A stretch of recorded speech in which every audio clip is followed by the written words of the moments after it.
YouTubers, okay, it's time for another episode of Judging Love and Hip Hop Hollywood. It feels like we've been doing this for way longer than 2 episodes, but it's only episode 2. Let's just move on. Let's get on into it so we can be out of it. We start off with April and Moniece at the local sex shop, okay? And April looked like 100 months pregnant. Like, I felt pregnant for her. Like, girl, you need to sit down somewhere. Did I have this girl walking around? The last thing she wanted something going up there because she was praying something will come down. To Fizz and Amanda in the kitchen. Bless, we didn't really see what they were eating, so that's good. Because, I would have got them struggle plates if they were, but you can't really tell what they're eating, so we're just gonna hope that it was something substantial. And Amanda, like, this is the first time we kind of see her. She's cute. I don't like her confessional outfit.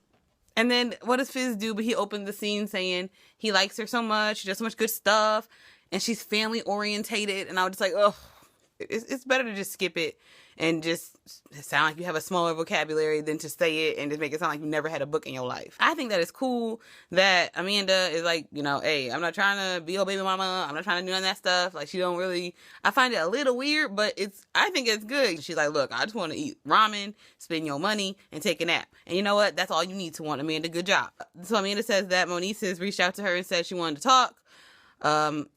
Okay, are they not allowed to say Facebook on here? Because you know that none of people actually have email. She emailed me, like, you mean she messaged you. I just feel very strongly that when the baby daddy is like, no, that ain't what you should do. You should just not do it. Because he knows her better than you. And he still slept with her. So you need to just take that hint and back off. If he says don't meet her, don't meet her. You do not know better than him, I guarantee you. So then we meet Nikki, the Cowardly Lion, at the club. I don't know nothing about this girl. This is the first time we've seen her. And, I can't really tell if she's pretty or not. I don't know. I think she's made up well. She's doing all the right things. She's doing the contouring. She's doing the bandage dresses. She's got a huge butt, small waist. I mean, she's doing all the right things, but it's still like, she's trying to tell some dude, Mystique, Swift, I don't know, Stretch Armstrong. I don't remember what the dude's name is. She's trying to tell him that she's trying to reach into the music video business. I don't know if that's like Video Ho College. Start your career at Herzing. I don't know what that's about. I don't know what she means by that. Reach into the music video business. Turned out that it's basically like a Mama D pimp ho situation. She got a lot of girlfriends who I guess is cute in the face, and she about to make some money off of them. So say it like that. Don't confuse me. I don't have time to be thinking about this. Then we move on to Young Berg and Hasley. Okay? Young Berg tells us that besides the song that we do know him for, which I cannot recall the name, but I used to love it, that apparently he's done jumped into producing now. That's his new thing. And he done worked on everybody's album that you ever heard of in your life. For some reason you never heard about him doing this work, and for some reason he got time to be on the show. I don't know why none of these people for him have worked on his album, and yet all they show was his videos. It's like, but okay. Hasley look a lot like a Muppet. Like, this is how somebody's controlling her head, because her mouth is so big. She can open her head all the way back. What's going to happen is, I'm going to call Rita Ora. I'm going to do it right after this video. I'm just going to call her and be like, look, this is going to be a problem. One of y'all got to stop. So what you need to do is just go ahead and get that lawsuit in order so I can keep up with who all these girls are. I can't take it. Basically, Young Berg does no work at all to try and hide the fact like he ain't about that life. He pretty much tells her that, yeah, there's a different girl every day of the week, but you in there. You in there, though. You love me, don't you? And her dumb ass gonna say yes. I'd be like, could never love you. No, you in my mix too, honey. I wouldn't even if it wasn't true, you should just lie. How you gonna sit there and be like, yeah, I am in love with you, even though you just told me that your dick knows one girl from the other? I think that's strange.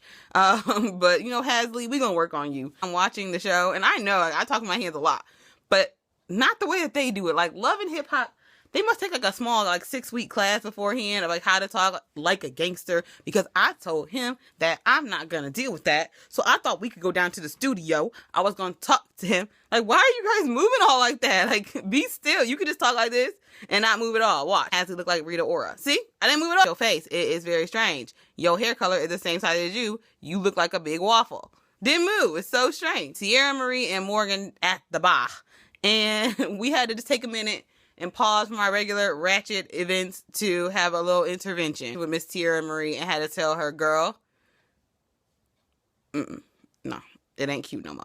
You need to put the bottle down because you start tripping on everybody. So now we get into where it started getting a little bit juicy. It did not fail me today. We run into Miss Masika, and Masika is apparently dating, seeing, spreading for some dude named Molly. Am I missing that? Is it Marley? And they're saying it wrong? I don't know.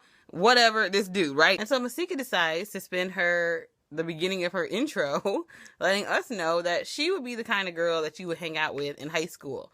Oops. Nope. Had to correct her there.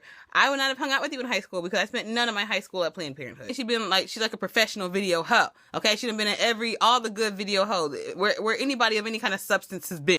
And like the one they do show her in, they blur the rapper. It's like, so how does that work? I mean, they could just have pulled a Young Berg and just been like, we don't know what he's talking about. We're going to put a voice over his videos because I don't know who he worked with. This girl, they was like, well, we could show the video, but he said for real, like the restraining order still stands, girl. She rolls up in, I'm sure it was Molly's car because it ain't Joe's, and he must have sent that to pick you up from the airport, which is nice because at least you wouldn't like Tierra Marie and had to have a service.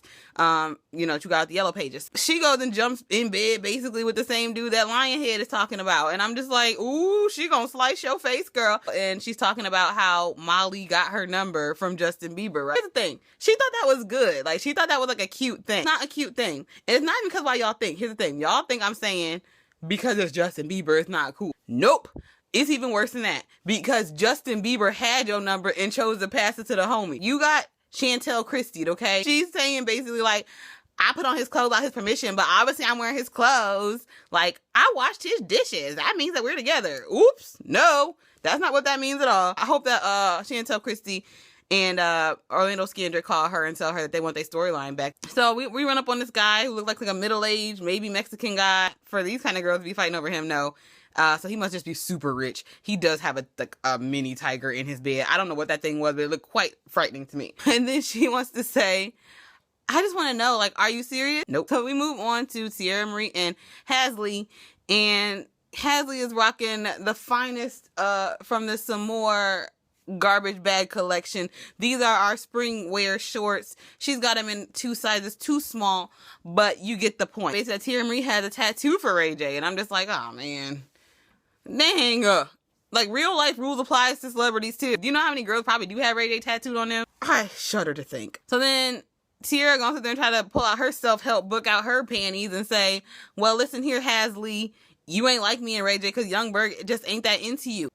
Ray J pulled a Benzino on you, Tierra Marie. Escort that bitch out my club on you. At least Young Berg was like comfortable sitting next to Hasley. Like, put your self-help book back, girl. It just seems like a lot like Tierra Marie is the type of girl that, well, I'm single, so now it's time for you to be single. We both was in our imaginary relationships where we were just getting busted open. But now I'm done with that, so you need to be done with that too. I'm just gonna talk bad about your little relationship until you are also single. Bye, girl. Now we meet Jesse Ortiz, and I just can't take no more. Like, I'm growing weak. I need some water because I can't take no more. My TV is clogged with the weave. I'm not even hearing nothing. There's so much Remy in my screen right now. I can't take no more blonde Mexican chicks on my TV. Yeah. No more people. So we got Jesse Ortiz who like does some sort of radio show. I'm going to go ahead and call her Messy Jessie because she's trying to wreck my girl Naya's happiness. Now listen to this. It's like if you see a little kid playing with a cardboard box, okay? Like, he obviously ain't got no real toys. Like, don't come and ruin his dreams. Naya is dating Soulja Boy. Like, just leave her alone. Whatever happiness she can glean from that, just let her have it because she deserves it. So she gonna be like, well, I know you just said you don't like looking on the blogs because you purposely trying to hide from the fact that Soulja Boy is cheating on you. I mean, it is on primetime television at this point now. Maybe not primetime, but if you got them higher channels, you could see the Soulja Boy Diamond show as well on the same weeks that you're watching this show. But here's my cell phone to show you exactly what he's doing. I know you said you don't want to see that, but here. That's rude. And then she will say, oh, I really hate that you had to see it like that. You lying, Messy Jessie, you lying. And I don't understand why everybody thinks they're dating Soulja Boy. Like, they should have a show like that, and Soulja Boy would love it, because obviously he really wants to be on TV. It should be called, not I want to date Soulja Boy, just I think I'm dating Soulja Boy. And then we should, like, go through a whole bunch of episodes of, like, everybody being like, oh, I'm not. Call me Mona. Then we go ahead and go back to Nikki, which is the Lionhead girl. I know, I had to remind myself too. And Morgan. We do get a closer look at her shape, because that's all that really matters. I don't think that anybody really is in love with her face, but her body is sickening. And she basically saying that, Masika is like a side hoe. I think that everybody but Masika knows she is a side hoe. I'm going to send her the text message. You don't do it, Lionhead, because you don't know how to act nice. You don't have no couth, okay? I'll send it to her and let her know, like, he don't want you. He ain't trying to marry you. You just here to chill out when Lionhead ain't here. Now we slide on into Moniece and Amanda. It's time for them to meet. You might have heard Tyson and Holyfield or whatever. But this is going to be the meeting of all meetings. Just kidding, nothing happened. You know why? Because nobody's about that life on the show for real. And I appreciate that. It's better than watching everybody just like swing on each other all the time. I appreciate that we're not having too many fights yet. But I'm going to need Moniece to show me something because I am so sick of her with this Kill Bill attitude. Like, no, I'm going to give you the benefit of the doubt because usually I would have just killed you. Girl, please, I'm sick of hearing her mouth. It's only been 2 episodes, and like she done threatened everybody on the show about how she really doing you a favor by not fighting you. Like, I think you're doing your face a favor by not fighting me, honey child. But no, seriously, like until she does fight, I'm just gonna be quiet because she do seem like she might come kill me. I guess they're gonna go ahead and make me talk about this. Like I said, at first I was not gonna address it. I did not want to address it because I understand. Like, having a child makes stuff different, and I'll never know until I have a child, blah. But here's what I think. As the mother, if I choose to give you that kind of respect of woman to woman kind of stuff, that's up to me. I do not owe it to you. I sleep with your baby daddy. Like, he gives me permission to do what I do. They don't let her pick up that kid up from school with nobody's permission. You know how crazy it is now in the school systems? Like, you can't just run up and grab somebody's kid without somebody's permission. So to sit there and say, I need to check with you. No, I'm checking with the dude you had sex with, and he said it's cool. I'm not gonna tuck your kid in bed at night while you selling dildos. Like, hi, nice to meet you. Be sad, be mad, but be mad yourself. I don't know if y'all caught it, though. The best part of that scene to me was old dude sitting behind him trying to act like he wasn't listening, but he was like, ooh, she said what? Now we go over to see, oh Lord, Dirt McGirt and Naya. I ain't got the time. I know a whack-ass Soulja Boy production anywhere. I'm gonna need Jocelyn Hernandez to come over here and get her song. I got money in my pocket. I'm eating some chicken. Like, get out of here, what? Are you serious? Like, Mona Scott, and then she had to put that song on. If you want to buy this, go around to the back and save a lot. Like, I don't want to hear this. And Soulja Boy's telling her that you don't need to worry about whoever this girl is in the picture. And I'm just like, nah, you lying, Soulja Boy, because I seen you just 3 channels over with Diamond. You can't be around legs without trying to open them, boy. So, yeah, she does need to worry, and she knows she needs to worry.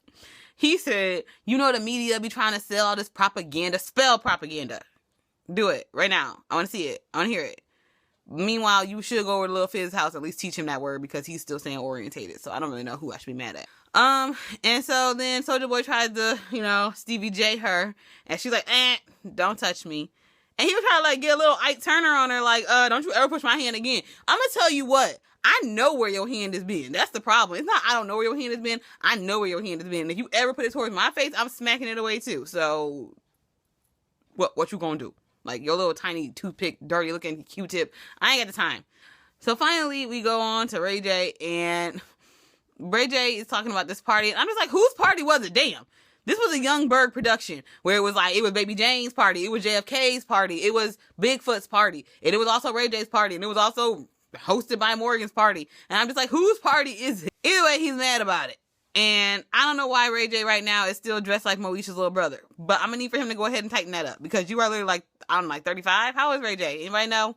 I don't care. He's too old to be dressing like my cousin Skeeter. I'm done. And with Tierra Marie's tattoo party, but I think she was just lying. Because I think I just showed up at a shop because there was like nobody there.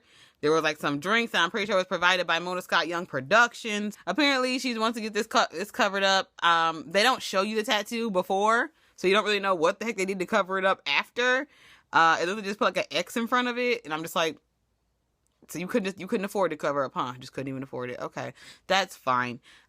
She's saying it was like under her boob, but they were doing like her rib cage, so it's like if your boobs is that long, like you don't need to cover it up. Nobody's gonna see that. As Lee is trying to say, whatever, trying to get over a Young Berg too, and Tierra Marie was like, okay, because it's all about me. It's all about me. I want to hear about Young Berg. However, whoever that other girl was that Morgan? I don't know, character B, whoever that was, she did ask Hasley about her and Young Berg, so I don't know why Tierra Marie like popping off like she's trying to make it about her. She wasn't. That girl asked her about it, and that's why I feel like Tierra Marie truly is unstable. She's gonna need some Prozac or some Xanax. She's just saying that like basically Young Berg and her can't hold a candle to Ray J and her, and it's like, no, y'all's actually like twinsies. Y'all should go on double imaginary dates together because the dudes will never show up for either one of you. I don't understand why you're giving my girl Hasley a problem. So, swear to God, Mona Scott was like, okay, Ray J, come in, because they wasting our drinks, and this tattoo shop is closing at 10. And so Ray J slides up in there with the box of Monistat that this girl been bitching about the whole show. He dumps it out on the floor, And end of episode. So I wonder what's going to happen next. So until next time, bye.